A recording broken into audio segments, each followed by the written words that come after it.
Hi sure success in interviews എന്ന് പറഞ്ഞ ഈ പുസ്തകത്തിൽ ഇൻ്റർവ്യൂവിൻ്റെ ചില പ്രധാനപ്പെട്ട കാര്യങ്ങൾ പറയാനായിട്ടാണ് ഈ വീഡിയോ ചെയ്യുന്നത്. ഇതിൻ്റെ ആദ്യ പാർട്ട് ചെയ്തതാണ്, രണ്ടാമത്തെ പാർട്ടിലാണ് വരുന്നത്. ആദ്യ പാർട്ടിൽ കവർ ചെയ്യാൻ കഴിയാത്ത വളരെ ഇമ്പോർട്ടൻ്റ് ആയിട്ടുള്ള കാര്യങ്ങൾ, അതായത് ഇൻ്റർവ്യൂ ഹാളിൽ കയറി കഴിഞ്ഞാൽ വല്ലാത്ത ടെൻഷൻ ആയിരിക്കും. ആ ടെൻഷൻ എങ്ങനെ നമുക്ക് സോൾവ് ചെയ്യാം, അതുപോലെ ഇൻ്റർവ്യൂവിന് പ്രിപ്പയർ ചെയ്യേണ്ടത് എങ്ങനെയാണ്, അതായിട്ട് എല്ലാത്തിൻ്റെയും മുമ്പ് ഒരു റെസ്യൂമ് തയ്യാറാക്കുന്നതിന് മുമ്പ് വരെയായിട്ട് ഒരു കാര്യം നമ്മൾ ചെയ്യാനുണ്ട്. അത് നിങ്ങൾക്ക് ജോലി കിട്ടുന്നത് ഏകദേശം 90% ഉറപ്പാക്കാൻ പറ്റുന്ന ഒരു ടെക്നിക്ക് ഉണ്ട്. അതൊക്കെ ഈ ബുക്കിൽ കവർ ചെയ്യുന്ന കാര്യങ്ങളാണ്. ആ കാര്യങ്ങളാണ് ഈ വീഡിയോയിൽ ഞാൻ ഇന്ന് പറഞ്ഞു തരാൻ പോകുന്നത്. അപ്പോൾ ആദ്യമായിട്ട് ഫസ്റ്റ് സ്റ്റെപ്പിലേക്ക് തന്നെ വരാം. നിങ്ങൾ ഒരു റെസ്യൂമൊക്കെ തയ്യാറാക്കുന്നതിന് മുമ്പ് ചെയ്യേണ്ട കാര്യമാണ് SWOT അനാലിസിസ് അല്ലെങ്കിൽ SWOT അനാലിസിസ്. ഇതിന് ഫുൾ ഫോം ഉണ്ട്. S എന്ന് പറഞ്ഞാൽ സ്ട്രെങ്ത്സ്, W എന്ന് പറഞ്ഞാൽ വീക്ക്നെസ്സസ്, O എന്ന് പറഞ്ഞാൽ ഓപ്പർച്യൂണിറ്റീസ് ആൻഡ് T എന്ന് പറഞ്ഞാൽ ത്രെറ്റ്സ്. അപ്പോൾ എന്താണ് SWOT അനാലിസിസ് എന്ന് നോക്കാം. ആദ്യം സ്ട്രെങ്ത് എന്ന് എഴുതിയിട്ട് നിങ്ങളുടെ സ്ട്രെങ്ത്തുകൾ എന്തൊക്കെയാണോ അത് മുഴുവനായിട്ട് എഴുതി വെക്കാം. എനിക്ക് ചിലപ്പോൾ പാട്ട് പാടാൻ കഴിവുണ്ടാവും, വീഡിയോ ചെയ്യാൻ അറിയാം, എഡിറ്റിംഗ് സ്കില്ലുണ്ട്, അങ്ങനെ എന്തൊക്കെയാണോ സ്ട്രെങ്ത് അത് മുഴുവനായിട്ട് ഒരു പേപ്പറിൽ എഴുതി വെക്കുക. അതിനുശേഷം നമ്മൾ വീക്ക്നെസ് എഴുതണം. എല്ലാവർക്കും ഓരോ വീക്ക്നെസ് ഉണ്ട്, ആരും ഒരു പെർഫെക്റ്റ് ഹ്യൂമൻ ബീങ് ഒന്നുമല്ല. അപ്പോൾ എന്തൊക്കെയാണ് നമ്മുടെ വീക്ക്നെസ് എന്നുള്ളത് പലരും പറഞ്ഞ കാര്യങ്ങൾ ആയിരിക്കാം. ഒരു സെൽഫ് ക്രിറ്റിസിസം നടത്തേണ്ടി വരും, ഒരു സെൽഫ് ഇവാലുവേഷൻ. എന്തൊക്കെയാണ് നിങ്ങളുടെ കുറ്റങ്ങളും കുറവുകളും അതും എഴുതി വെക്കുക. പിന്നെ നമ്മൾ ഓപ്പർച്യൂണിറ്റീസ് ആണ് എഴുതേണ്ടത്. നമുക്ക് ഒരുപാട് ഓപ്പർച്യൂണിറ്റീസ് ഉണ്ടാകും. അതായത് ഈ സ്ട്രെങ്ത്തും വീക്ക്നെസ്സും എന്ന് പറഞ്ഞാൽ പേഴ്സണലി കാര്യങ്ങളാണ്, അത് എനിക്ക് പേഴ്സണലി ഉള്ള കാര്യങ്ങളാണ്. പക്ഷേ ഓപ്പർച്യൂണിറ്റീസും ത്രെറ്റ്സും ഇത് രണ്ടും എക്സ്റ്റേണൽ കാര്യങ്ങളും കൂടി ഇൻഫ്ലുവൻസ് ചെയ്യുന്നുണ്ട് എന്നുള്ളതാണ്. ഓപ്പർച്യൂണിറ്റീസ് എന്ന് പറഞ്ഞാൽ നിങ്ങൾക്ക് ചിലപ്പോൾ നിങ്ങൾ ജീവിക്കുന്നത് ഒരു സിറ്റിയിലായിരിക്കും, അതായിരിക്കാം നിങ്ങൾക്ക് കിട്ടിയ വലിയൊരു ഓപ്പർച്യൂണിറ്റി. അല്ലെങ്കിൽ നിങ്ങൾ ജനിച്ചത് ഒരു പുവർ ഫാമിലിയിലാണ്, പക്ഷെ നിങ്ങൾക്ക് നല്ല എഡ്യൂക്കേഷൻ ഉണ്ട്, അതായിരിക്കാം നിങ്ങളുടെ ഓപ്പർച്യൂണിറ്റി. അല്ലെങ്കിൽ നിങ്ങൾ പഠിച്ച ഈ വിഷയം എന്ന് പറഞ്ഞാൽ അതിൽ ഒരു ഫ്യൂച്ചറുള്ള കാര്യങ്ങളാണ്. നിങ്ങൾ ഒരുപാട് ടെക്നോളജിക്കൽ അഡ്വാൻസ്മെൻറ്റ്സ് ഉള്ള ഒരു കോഴ്സാണ് പഠിച്ചത്. പിന്നെ ത്രെഡ്സ് എന്ന് പറഞ്ഞാൽ ഫോർ എക്സാമ്പിൾ നിങ്ങളുടെ ഏരിയയിൽ വേണ്ടത് PG ഗ്രാജുവേഷൻ ആണ്, പക്ഷെ നിങ്ങൾക്ക് വെറും ഡിഗ്രി ഗ്രാജുവേഷൻ ഉള്ളൂ. അപ്പോൾ ഭാവിയിൽ നിങ്ങളുടെ ജോലി നഷ്ടപ്പെടാൻ സാധ്യതയുണ്ട്. അല്ലെങ്കിൽ ഇപ്പോൾ AI കാലമൊക്കെ ആണല്ലോ. അപ്പോൾ ഈ AI എന്ന് പറഞ്ഞത് എല്ലാ ഫീൽഡും ഡോമിനേറ്റ് ചെയ്യാൻ പോവുകയാണ്. ഇതുവരെ ഉണ്ടായിരുന്ന പല ഇന്നോവേഷൻസും പല ജോബ് പല കാലങ്ങളായിട്ട് ഇന്നോവേറ്റ് ചെയ്തിട്ടുണ്ട്. ഫോർ എക്സാമ്പിൾ ഇലക്ട്രിസിറ്റി വന്ന സമയത്ത് കോൾ ഉൽപ്പാദിക്കുന്നവരുടെ ജോലിയൊക്കെ നഷ്ടപ്പെട്ടിട്ടുണ്ടായിരുന്നു. പക്ഷേ ഇനി അങ്ങോട്ട് നമുക്ക് എന്താ പറയാം, ഒന്നും ഊഹിക്കാൻ പറ്റില്ല. നെക്സ്റ്റ് ഒരു 10-30 ഇയേഴ്സിനുള്ളിൽ എല്ലാ ഫീൽഡും പിടിച്ചടക്കിയേക്കാം. അപ്പോൾ ഇന്ന് അതൊരു വലിയൊരു ത്രെറ്റാണ്. അപ്പോൾ ഇങ്ങനെ ഓരോ സ്ട്രെങ്ത്, വീക്ക്നെസ്, ഓപ്പർച്യൂണിറ്റി, ത്രെറ്റ് എന്ന് പറഞ്ഞ് ഇങ്ങനെ ഒരു 4 സെക്ഷനിൽ എല്ലാ കാര്യങ്ങളും എഴുതി വെക്കുക. എന്നിട്ട് എന്താ ചെയ്യേണ്ടതെന്ന് വെച്ചാൽ നിങ്ങളുടെ സ്ട്രെങ്ത് നിങ്ങൾക്ക് യൂസ് ചെയ്യാൻ പറ്റുന്ന ഒരു ഇൻഡസ്ട്രി തിരഞ്ഞെടുക്കുക ജോബ് ചെയ്യാനായിട്ട്. വീക്ക്നെസ്സുകൾ ഉണ്ടാകും, അത് എലിമിനേറ്റ് ചെയ്യാൻ മാക്സിമം ശ്രമിക്കുക. എന്താണ് നിങ്ങളുടെ വീക്ക്നെസ്, അത് ഈ വീക്ക്നെസ്സുകൾ പിന്നീട് സ്ട്രെങ്ത് ആക്കാൻ പറ്റുമോ എന്ന് നോക്കുക. വീക്ക്നെസ്സിൽ വർക്ക് ചെയ്യുക കുറച്ചുകൂടെ. ഓക്കെ, മൂന്നാമതായിട്ട് നമ്മൾ പറഞ്ഞത് ഓപ്പർച്യൂണിറ്റീസ് ആണ്. ഓപ്പർച്യൂണിറ്റീസ് മാക്സിമം കണ്ടെത്തുക, അത് എക്സ്പ്ലോയിറ്റ് ചെയ്യാൻ നമ്മളെ കൊണ്ട് കഴിയണം. പല ഓപ്പർച്യൂണിറ്റീസ് ഉണ്ട്. ഞാൻ പറഞ്ഞ പോലെ ഒരു പുവർ ഫാമിലി ജനിച്ചു, പക്ഷേ എഡ്യൂക്കേഷൻ ഉണ്ട്. ആ എഡ്യൂക്കേഷൻ കൊണ്ട് എന്ത് ചെയ്യാൻ കഴിയും, എവിടേക്ക് എത്താൻ സാധിക്കും എന്നുള്ളതൊക്കെ ഒന്ന് അനലൈസ് ചെയ്യുക. അതിനുവേണ്ടി മാക്സിമം ഓപ്പർച്യൂണിറ്റീസ് യൂട്ടിലൈസ് ചെയ്യുക. ഒരു സിറ്റിയിൽ ജീവിക്കുന്ന ആളാണെങ്കിൽ ഒരുപാട് ജോബ് ഓപ്പർച്യൂണിറ്റീസ് ചുറ്റും ഉണ്ടാവും. അതിലേക്കൊക്കെ എങ്ങനെ എത്തിപ്പെടാൻ പറ്റും, ആ ഓപ്പർച്യൂണിറ്റി എങ്ങനെ എക്സ്പ്ലോയിറ്റ് ചെയ്യാൻ പറ്റും നോക്കുക. ഇനി നാലാമത്തത് ത്രെറ്റ്സ് ആണ്. ഭാവിയിൽ സംഭവിക്കാൻ പോകുന്ന കാര്യങ്ങളായിരിക്കാം ത്രെറ്റുകൾ. ഈ ഒരു കാര്യങ്ങൾ നമുക്ക് മാക്സിമം ഇതും എലിമിനേറ്റ് ചെയ്യണം. ഞാൻ പറഞ്ഞ പോലെ ബാച്ചിലർ ഡിഗ്രി ഉള്ളൂ, പക്ഷേ PG ആയിരിക്കാം ഇനി മേബി നെക്സ്റ്റ് ഇയർ ഒരു ക്വാളിഫിക്കേഷൻ ആയിട്ട് വരുന്നത് എങ്കിൽ PG ഗ്രാജുവേഷൻ എങ്ങനെയെങ്കിലും എടുക്കാൻ പറ്റുമെന്ന് നോക്കുക. അതുപോലെ AI അഡ്വാൻസ്മെൻ്റ് ഒക്കെ വരുവാണ് ഞാൻ പറഞ്ഞ പോലെ. അപ്പോൾ AI കാര്യങ്ങളൊക്കെ ഇപ്പോൾ അതിൻ്റെ കുറിച്ച് ചെറിയ പഠനങ്ങളും കാര്യങ്ങളും കോഴ്സും കാര്യങ്ങളൊക്കെ ചെയ്ത് ആ ത്രെറ്റും ഒഴിവാക്കാൻ പറ്റുന്നത്ര ത്രെറ്റ്സും നമ്മൾ ഒഴിവാക്കേണ്ടതിന് എലിമിനേറ്റ് ചെയ്യേണ്ടതാണ്. കാരണം ഈ നമ്മുടെ ഇൻഡസ്ട്രീസ് എന്നൊക്കെ പറഞ്ഞാൽ അവരൊക്കെ കോൺസ്റ്റൻ്റ്ലി ഇവോൾവിങ് ആണ്, കോൺസ്റ്റൻ്റ്ലി ചേഞ്ചിങ് ആണ്. പുതിയ ഇത് വേണ്ടി വരും, സ്കില്ലും നോളജൊക്കെ വേണ്ടി വരും. നമ്മൾ പഴയ ഇതുവരെയുള്ള രീതിയിൽ പോയി കഴിഞ്ഞാൽ ചിലപ്പോൾ നമുക്ക് പലതിലും ഫീൽഡ് ഔട്ട് ആവേണ്ടി വരും. അതുകൊണ്ട് പുതിയ നോളജുകൾ നേടാനും പുതിയ സ്കിൽസ് ഡെവലപ്പ് ചെയ്യാനും എപ്പോഴും ശ്രമിച്ചുകൊണ്ടിരിക്കണം. അപ്പോൾ അതാണ് ആദ്യം ഈ SWOT, അത് SWOT അനാലിസിസ് നടത്തിയിട്ട് നിങ്ങൾ റെസ്യൂമ് വരെ അതിനുശേഷം തയ്യാറാക്കിയാൽ മതി. അതിനനുസരിച്ച് ഈ SWOT അനാലിസിസ് നടത്തിയതിന് ശേഷം നിങ്ങൾക്ക് ഒരുപാട് സ്ട്രെങ്ത് മനസ്സിലായിട്ടുണ്ടാവും, നിങ്ങളുടെ വീക്ക്നെസ് ഏതൊക്കെ മനസ്സിലായിട്ടുണ്ടാവും. എന്നിട്ട് സ്ട്രെങ്ത് ഫോക്കസ് ചെയ്തിട്ടുള്ള ജോലികൾക്ക് അപ്ലൈ ചെയ്യുക. എന്നിട്ട് റെസ്യൂമേലെ എല്ലാ കാര്യങ്ങളും നമ്മളിപ്പോൾ അനലൈസ് ചെയ്ത് എല്ലാ കാര്യങ്ങളും റെസ്യൂമേൽ കൊടുക്കേണ്ട ആവശ്യമില്ല. നിങ്ങളുടെ അപ്ലൈ ചെയ്യാൻ പോകുന്ന ജോബിൽ എന്തൊക്കെയാണ് വേണ്ട സ്ട്രെങ്ത് എന്നുള്ളത് അത് ഫോക്കസ് ചെയ്തിട്ട് അങ്ങനത്തെ ഒരു റെസ്യൂമ് തയ്യാറാക്കുക. ഓക്കെ, ഒരു ജോലിക്ക് ഇന്ന സ്ട്രെങ്ത്തുകളാണ് വേണ്ടതെങ്കിൽ അടുത്ത ജോലിക്ക് വേറെ സ്ട്രെങ്ത്തുകളായിരിക്കും വേണ്ടത്. രണ്ടും നിങ്ങൾക്ക് കയ്യിലുണ്ടെങ്കിൽ ഈ ജോലിക്ക് എന്തൊക്കെയാണ് സ്ട്രെങ്ത്താണുള്ളത് ആ സ്ട്രെങ്ത്തുകൾ മാത്രം റെസ്യൂമേയിൽ ആഡ് ചെയ്യുക. എന്നിട്ട് ആ ഒരു ഇൻ്റർവ്യൂ അറ്റൻഡ് ചെയ്യുക. ഈ ഒരു ജോലിക്ക് വേറെ സ്ട്രെങ്ത്തുകളാണ് വേണ്ടതെങ്കിൽ ആ സ്ട്രെങ്ത്തുകൾ നിങ്ങൾ വേറെ റെസ്യൂമേ ആക്കി തന്നെ ഉണ്ടാക്കിയിട്ട് അതിന് അപ്ലൈ ചെയ്യുക. അതായത് എല്ലാത്തിനും ഒരു കോമൺ റെസ്യൂമേ ആയിട്ട് പോകരുത്. അവിടെയാണ് നമുക്കൊക്കെ മിസ്റ്റേക്ക് പറ്റുന്നത്. പിന്നെ ഈ ക്യാമ്പസ് ഇൻ്റർവ്യൂസ് ഒക്കെ വരുമ്പോൾ അതിൽ കഴിയുന്നതും ലാസ്റ്റ് അല്ലെങ്കിൽ സെക്കൻഡ് ലാസ്റ്റ് ഒക്കെ പോകാൻ ശ്രമിക്കുക. കാരണം അതൊക്കെ ഒരു ലാസ്റ്റിംഗ് ഇംപ്രഷൻ ആ ഇൻ്റർവ്യൂവറിൻ്റെ മൈൻഡിൽ ക്രിയേറ്റ് ചെയ്യുന്നുള്ളതാണ്. മാത്രമല്ല അവിടെ നിന്ന് ഇറങ്ങിപ്പോരുമ്പോൾ ഒരു താങ്ക് യു പറഞ്ഞിട്ട് ഇറങ്ങിപ്പോരാം. അപ്പോൾ നിങ്ങൾ വിചാരിക്കും ഇതൊന്നും ആരും ചെയ്യാറില്ലല്ലോ, ആരും ഇൻ്റർവ്യൂവറിന് താങ്ക് യു ഒന്നും പറഞ്ഞിട്ടല്ലല്ലോ ഇറങ്ങി പോരുന്നതെന്ന്. അതുകൊണ്ട് തന്നെയാണ് ഇത് പറയാൻ പറഞ്ഞത്. ഇതൊക്കെ ആളുടെ മനസ്സിൽ ഇംപ്രഷൻ ക്രിയേറ്റ് ചെയ്യും, ഒരു പോസിറ്റീവ് ഇമ്പാക്റ്റ് ഉണ്ടാക്കും എന്നുള്ളതാണ്.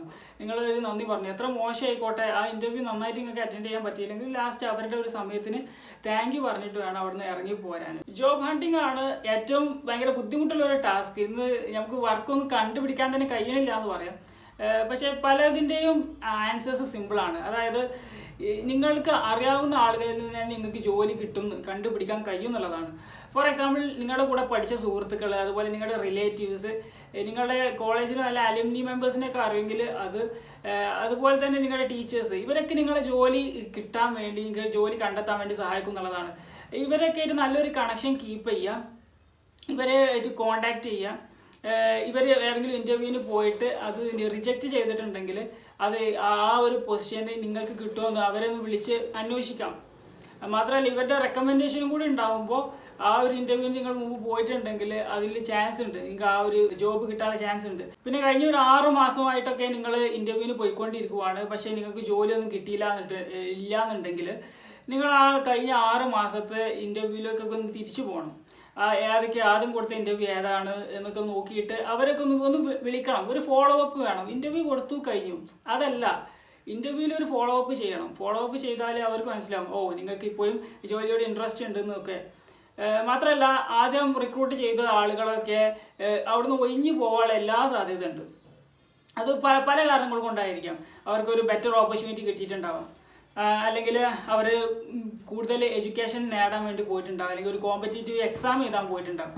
അപ്പോൾ ഈ ഒരു വാക്കൻസി നമുക്ക് മുതലെടുക്കാവുന്നതാണ്. അതിന് നമുക്ക് വാക്കൻസി ഉണ്ടെന്ന് അറിയണ്ടേ, അപ്പോൾ അവരെ വിളിക്കണം. അപ്പോൾ നിങ്ങൾ ആൾറെഡി ഒരു ഇൻ്റർവ്യൂ അറ്റൻഡ് ചെയ്തുകൊണ്ടും നിങ്ങൾക്ക് ആ ക്വാളിഫിക്കേഷൻ ഉള്ളത് കൊണ്ടും നിങ്ങൾക്ക് ആ ജോലി കിട്ടാനുള്ള എല്ലാ സാധ്യതയുണ്ട്. കാരണം എന്താണെന്ന് വെച്ചാൽ ഇൻ്റർവ്യൂ പ്രോസസ്സ് കഴിഞ്ഞാൽ വീണ്ടും ആ ഇൻ്റർവ്യൂ സെറ്റപ്പ് ചെയ്യാനൊന്നും പല കമ്പനീസും നിൽക്കൂല. ചെറിയ സ്പോട്ടൊക്കെയാണ് ഓപ്പൺ ആയിട്ടുള്ളതെങ്കിൽ 1-2 വേക്കൻസി ഒക്കെ ഉള്ളൂ എങ്കിൽ വീണ്ടും ആ ഇൻ്റർവ്യൂ സെക്ഷൻസ് വെക്കാൻ നിൽക്കൂല. അപ്പോൾ ആ ഒരു ഇത് നമുക്ക് മുതലെടുക്കാം, ആ ഒരു ഓപ്പർച്യൂണിറ്റി നമുക്ക് മുതലെടുക്കാം. അപ്പോൾ അവരെ വിളിക്കണം. കഴിഞ്ഞ ഒരു 6 മാസമായിട്ടൊക്കെ നിങ്ങളിങ്ങനെ ഇൻ്റർവ്യൂ പോയിക്കൊണ്ടിരിക്കുകയാണെങ്കിൽ അത് അവിടേക്ക് എന്താണ് നിങ്ങളുടെ സ്റ്റാറ്റസ്, അവിടുത്തെ ആളുകളൊക്കെ അവിടെ ഉണ്ടോ, വേക്കൻസി ഉണ്ടോ എന്നൊക്കെ നമുക്ക് ചോദിച്ചറിയാവുന്നതാണ്. നിങ്ങൾക്ക് ജോലി കിട്ടാൻ വളരെയധികം സാധ്യതയുള്ള ഒരു ട്രിക്ക് ബുക്കിൽ പറയുന്നുണ്ട്, അത് ഞാൻ പറഞ്ഞുതരാം. നിങ്ങളൊരു ഇൻ്റർവ്യൂ അറ്റൻഡ് ചെയ്തു, നന്നായിട്ട് തന്നെ ഇൻ്റർവ്യൂ അറ്റൻഡ് ചെയ്തു, പക്ഷേ നിങ്ങൾക്ക് ആ ജോലി അൺഫോർച്ചുനേറ്റ്ലി കിട്ടിയില്ല. അങ്ങനെയാണെങ്കിൽ നിങ്ങൾക്ക് അവർക്ക് ഫ്രീ ആയിട്ട് വർക്ക് ചെയ്യാം, അല്ലെങ്കിൽ വളരെ ലോ പേയ്മെൻറ്റിൽ വർക്ക് ചെയ്യാമെന്ന് പറഞ്ഞാൽ അതിൽ ഏകദേശം എല്ലാ കമ്പനിയും ചെയ്യും. പ്രത്യേകിച്ച് പുതിയതായിട്ട് തുടങ്ങിയ വളരെയധികം പൊട്ടൻഷ്യലുള്ള ഒരു കമ്പനിയാണെങ്കിൽ എന്തായാലും ഈ ഒരു ഓപ്പർച്യൂണിറ്റി അവർ സ്വീകരിക്കും. പക്ഷെ പൈസ ഇല്ലാതെ ജോലി ചെയ്തിട്ട് എന്താ കാര്യം അല്ലേ? അവിടെയാണ് പോയിന്റ് വരുന്നത്. അതായത് ഓരോ സീസൺ വൈസ് ആയിരിക്കുമല്ലോ ഈ ഇൻ്റർവ്യൂ വരുന്നത്. അപ്പോൾ നെക്സ്റ്റ് സീസണിൽ നിങ്ങൾ ഇവിടെ ആൾറെഡി വർക്ക് ചെയ്ത ഒരാളായതുകൊണ്ട് നിങ്ങൾക്ക് ഒരു മുൻഗണന കിട്ടും. അവിടെ നിങ്ങൾക്ക് അങ്ങനെ ഒരു ഫ്രീ ആയിട്ട് അല്ലെങ്കിൽ ലോ കോസ്റ്റ് നിങ്ങൾ അവിടെ വർക്ക് ചെയ്യുകയാണെങ്കിൽ ഇനി അവർ നിങ്ങളെ സെലക്ട് ചെയ്തില്ല എന്ന് വെക്കാം. സെലക്ട് ചെയ്തില്ലെങ്കിൽ അപ്പോൾ നിങ്ങൾക്ക് ഒരുപാട് ഓപ്പർച്യൂണിറ്റിയാണ്. കാരണം നിങ്ങൾ ഇവിടെ വർക്ക് ചെയ്ത് നിങ്ങൾക്ക് എക്സ്പീരിയൻസ് ഉണ്ടാക്കിയെടുത്തു. എക്സ്പീരിയൻസ് എത്രത്തോളം ഇമ്പോർട്ടൻ്റ് ആണെന്ന് ഇൻ്റർവ്യൂ പോകുന്നവർക്ക് അറിയാം. അപ്പോൾ ആ ഒരു എക്സ്പീരിയൻസ് നിങ്ങൾക്ക് കിട്ടി. ഒരു നല്ല കമ്പനി ആണെങ്കിൽ പ്രത്യേകിച്ച് അപ്പോൾ അടുത്തൊരു ഇൻ്റർവ്യൂ നിങ്ങൾ പോകുമ്പോൾ അത് ഭയങ്കര ഉപകാരപ്പെടും എന്നുള്ളതാണ്. ഇനി മെയിൻ പോയിന്റിലേക്ക് വരാം. ഇൻ്റർവ്യൂ ഹാളിലേക്ക് കടക്കുമ്പോൾ ഉള്ള ടെൻഷനും കാര്യങ്ങളും എങ്ങനെ കുറക്കുക എന്നുള്ളതാണ്. ഇത് ഭയങ്കര ഇമ്പോർട്ടൻ്റ് ആയിട്ടുള്ള ഒരു ടോപ്പിക്കാണ് ഇതെന്നറിയാം. ഞാൻ ഒരു 2-3 ടെക്നിക്സ് ഈ ബുക്കിൽ പറയുന്നുണ്ട്. അത് ഞാൻ പറഞ്ഞുതരാം. ഫസ്റ്റ് ഓഫ് ഓൾ, ഇന്റർവ്യൂവിലേക്ക് പോകുന്നതിന് മുമ്പായിട്ട് ഈ വലത്തെ തമ്പ് പിടിച്ചിട്ട് നമ്മുടെ വലത്തെ മൂക്ക് ബ്ലോക്ക് ചെയ്തിട്ട് breathe in and breathe out വളരെ റിലാക്സ് ചെയ്തിട്ട് വളരെ slowly breathe in and breathe out ഒരു 25-30 പ്രാവശ്യം ചെയ്തിട്ട് ഇന്റർവ്യൂ ഹാളിലേക്ക് കയറിയാൽ നിങ്ങൾക്ക് ഭയങ്കര റിലീഫ് തോന്നും. കാരണം ഇതൊരു യോഗിക് ടെക്നിക്കാണ്. നിങ്ങളുടെ ക്രിയേറ്റീവ് മൈൻഡ്, അതായത് നിങ്ങളുടെ ഇമോഷൻ കൺട്രോൾ ചെയ്യുന്ന വലത്തെ ബ്രെയിൻ ഇത് ആക്റ്റീവ് ചെയ്യുകയും നിങ്ങൾക്ക് ഒരുപാട് റിലാക്സ്ഡ് ആയി ഫീൽ ചെയ്യുകയും ചെയ്യും. അടുത്തൊരു ടെക്നിക്ക് എന്ന് പറഞ്ഞാൽ വിഷ്വലൈസേഷൻ ആണ്. ഇത് വളരെ സില്ലിയായി തോന്നിയേക്കാം, പക്ഷെ ഇത് ഭയങ്കര എഫക്റ്റീവാണ്. മാത്രമല്ല ഈ ചാനൽ തന്നെ ഞാൻ ഇതിന്റെ ഒരു ഇമ്പോർട്ടൻസ് ഞാൻ ഇതിന് മുന്നത്തെ പല വീഡിയോയിലും പറഞ്ഞിട്ടുണ്ട്. അതായത് നമ്മളൊരു ഇന്റർവ്യൂ ഹാളിലേക്ക് കയറുമ്പോൾ നമ്മൾ ചിന്തിക്കുന്നത് എന്ന് പറഞ്ഞാൽ ഇത് എങ്ങനെയൊക്കെ റോങ് ആവും, എങ്ങനെയൊക്കെ ഇതിന്റെ കുറ്റങ്ങളും കാര്യങ്ങളും കണ്ടുപിടിക്കലാണ് നമ്മുടെ പണി. ഇത് എങ്ങനെയൊക്കെ തെറ്റ് പറ്റും, എനിക്ക് ഈ ഒരു സ്കില്ലില്ല, ഇതില്ല, ഇതൊക്കെ പ്രശ്നമാവോ, അങ്ങനെ നെഗറ്റീവ് മാത്രം ചിന്തിച്ചിട്ടാണ് നമ്മൾ ഇന്റർവ്യൂ റൂമിലേക്ക് കയറുന്നത്. ആ ഒരു സാധനം നമുക്ക് മറികടക്കണം. നമ്മൾ തെറ്റ് വരുത്തരുത് എന്ന് പറഞ്ഞ് എന്തെങ്കിലും സംസാരിച്ച് നോക്കൂ, തെറ്റേ വരുത്തും. അതങ്ങനെയാണ്. ഒരു കാര്യത്തിൽ ഫോക്കസ് ചെയ്ത് തെറ്റ് വരുത്തരുതെന്ന് പറഞ്ഞിട്ട് എന്തെങ്കിലും ചെയ്ത് നോക്കിയാൽ തെറ്റുകളെ വരൂ. നേരെ മറിച്ച് തെറ്റുകൾ വന്നോട്ടെ എന്നുള്ള രീതിയിൽ സംസാരിച്ച് നോക്കി നിങ്ങളുടെ തെറ്റുകൾ വളരെയധികം കുറയും. അപ്പോൾ നിങ്ങൾ വിഷ്വലൈസ് ചെയ്യണം. അതായത് നിങ്ങൾ എവിടെയെങ്കിലും റിലാക്സ് ചെയ്തിട്ട് കിടക്കണം. ശബ്ദം ഇല്ലാത്ത ഒരു ഏരിയ ആയിരിക്കണം. അവിടെ പോയിട്ട് കിടന്നിട്ട് നിങ്ങൾ കണ്ണടച്ച് വളരെ റിലാക്സ്ഡ് ആയിട്ട് breathe in and breathe out ചെയ്യാം. അപ്പോൾ എന്നിട്ട് മെമ്മറി വിഷ്വലൈസ് ചെയ്യാം. നിങ്ങൾക്ക് ആദ്യം തന്നെ ഒരു ജോലി കിട്ടിയെന്നുള്ള രീതിയിൽ വേണം വിഷ്വലൈസ് ചെയ്യാൻ. നിങ്ങൾക്ക് ജോലി കിട്ടിയാൽ എങ്ങനെയായിരിക്കും നിങ്ങളുടെ ആറ്റിറ്റ്യൂഡ്, എങ്ങനെയായിരിക്കും നിങ്ങൾ സെലിബ്രേറ്റ് ചെയ്യാൻ പോകുന്നത്, ഒരു ഐഡിയൽ ഇൻ്റർവ്യൂ എങ്ങനെ ആയിരിക്കും, നിങ്ങളൊരു പെർഫെക്റ്റ് ഇൻ്റർവ്യൂ എന്ന് പറഞ്ഞ ഒരു കോൺസെപ്റ്റ് ഉണ്ടല്ലോ, അത് നിങ്ങൾക്ക് എങ്ങനെയാണ്, അതുപോലെ നിങ്ങൾ ചെയ്യുന്ന പോലെ നിങ്ങൾ വിഷ്വലൈസ് ചെയ്യാം. ഇത് കൂടുതൽ തവണ നിങ്ങളിങ്ങനെ റിപ്പീറ്റ് ചെയ്യുന്നതിനനുസരിച്ച് അത് കൂടുതൽ ക്ലാരിറ്റിയിൽ വരും. മിനിമം ഒരു 3 തവണയെങ്കിലും വിഷ്വലൈസേഷൻ ടെക്നിക്ക് ഉപയോഗിച്ചിട്ട് ഇന്റർവ്യൂവിന് പോവുക. വേറൊരു റിലാക്സേഷൻ ടെക്നിക്കാണ്. നിങ്ങൾ വെറുതെ breathe in and breathe out ചെയ്യുക. ബ്രീത്ത് ഇൻ ചെയ്യുമ്പോൾ അയാം എന്ന് വിചാരിക്കുക, ബ്രീത്ത് ഔട്ട് ചെയ്യുമ്പോൾ കാം എന്ന് വിചാരിക്കുക.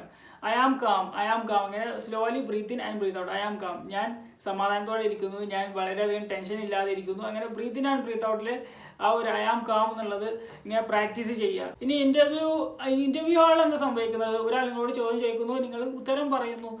ഇത് അത്രേ ഉള്ളൂ. നിങ്ങൾ ഒരു മനുഷ്യനോട് സംസാരിക്കുന്നു, അത്രേ കണ്ടാൽ മതി. ആ ഒരു ഇമ്പോർട്ടൻസ് കൊടുത്താൽ മതി. നിങ്ങൾ എത്രത്തോളം ഒരു ജോലി കിട്ടണമെന്ന് ഡെസ്പറേറ്റ് ആവുന്നു, അത്രത്തോളം നിങ്ങൾ പേടിച്ചിരിക്കുന്നുള്ളതാണ്. അതായത് ഒരു ഇന്റർവ്യൂ നിങ്ങൾക്ക് എത്രത്തോളം വേണം അത്രത്തോളം നിങ്ങൾ പേടിച്ചിരിക്കും. ഈ ഇന്റർവ്യൂവിൽ എനിക്ക് പാസ്സാവണം, ഈ ഇന്റർവ്യൂ എനിക്ക് എന്തായാലും സക്സസ് നേടുന്ന മൈൻഡ് സെറ്റിൽ നിങ്ങൾ പോയി കഴിഞ്ഞാൽ നിങ്ങൾ മിക്കവാറും ആ ഇന്റർവ്യൂവിൽ വളരെ പത്തറ്റിക്കായിട്ട് ഫെയിൽ ആവുന്നുള്ളതാണ്. ഒരുപാട് ഇന്റർവ്യൂസിന് അപ്ലൈ ചെയ്യുക. ഇത് മാത്രമല്ല നിങ്ങൾക്കുള്ള ഇനിയും ഇന്റർവ്യൂസ് ഉണ്ട്, ഇത് പോയാൽ ഇനിയും ചാൻസ് കിട്ടുന്നുള്ള ആ ഒരു മെന്റൽ ആറ്റിറ്റ്യൂഡ് വേണം. ഇന്റർവ്യൂസ് എന്ന് പറഞ്ഞാൽ നിങ്ങൾ എത്രത്തോളം ഇന്റർവ്യൂസ് അറ്റൻഡ് ചെയ്യുന്നു അത്രത്തോളം നിങ്ങൾ പേടി കുറഞ്ഞുകൊണ്ടിരിക്കും. അപ്പോൾ ആദ്യത്തെ 1-2 ഇന്റർവ്യൂസിൽ ആ ഒരു പേടിയൊക്കെ കാണും. പിന്നെ അങ്ങനെ ഇന്റർവ്യൂ അറ്റൻഡ് ചെയ്യുന്നതനുസരിച്ച് നിങ്ങളുടെ പേടി കുറഞ്ഞോളും. അപ്പോൾ വല്ലാണ്ട് പേടിച്ച് നിങ്ങൾ ഇനി ജോലി കിട്ടൂലേ എന്നൊന്നും വിചാരിക്കേണ്ട. അത് കൂടുതൽ ഇന്റർവ്യൂസ് അറ്റൻഡ് ചെയ്യുമ്പോൾ ശരിയാവുന്നതേ ഉള്ളൂ. അപ്പോൾ അത്രയ്ക്കാണ് ഈ വീഡിയോയിൽ ഞാൻ ഡിസ്കസ് ചെയ്തത്. അപ്പോൾ ഈ ഒരു ബുക്കിലെ കാര്യങ്ങളാണ് ഞാൻ പറഞ്ഞത്. ഈ ഒരു ബുക്കിന്റെ ബേസ്ഡ് ആയിട്ട് രണ്ടാമത് ചെയ്യുന്ന വീഡിയോ ആണ്. ആദ്യത്തെ വീഡിയോ ഞാൻ ചെയ്തിട്ടുണ്ട്, നിങ്ങൾ അത് കണ്ടോക്ക്. ഇതിൽ പറയാത്ത ഒരുപാട് വേറെ കാര്യങ്ങളാണ് അതിൽ പറഞ്ഞത്. ഇനി മിക്കവാറും ഈ ഒരു ബുക്കിനെ ബേസ്ഡ് ആയിട്ട് തന്നെ 1-2 വീഡിയോ കൂടി വരാനുണ്ട്. ഇനിയും ഒരുപാട് പുതിയ അറിവുകൾ തരാനുണ്ട്. പുതിയ കാര്യങ്ങൾ പറയാനുണ്ടെങ്കിലേ ഞാൻ ഇതിനെ ബേസ്ഡ് ആയിട്ട് ഇനി വീഡിയോസ് ചെയ്യുള്ളൂ. അപ്പോൾ ആദ്യത്തെ വീഡിയോ ചെയ്തതും രണ്ടാമത് ഇതിലും വീഡിയോ ചെയ്തതും കൂടുതൽ കാര്യങ്ങൾ പറയാനുള്ളത് കൊണ്ടാണ്. ആദ്യത്തെ വീഡിയോ കണ്ടിട്ടില്ലെങ്കിൽ എന്തായാലും നിങ്ങൾ ആദ്യത്തെ വീഡിയോ ഒന്ന് പോയി കണ്ടു നോക്കൂ. ഞാൻ അടുത്ത വീഡിയോ ആയിട്ട് വീണ്ടും വരാം. Thank you so much.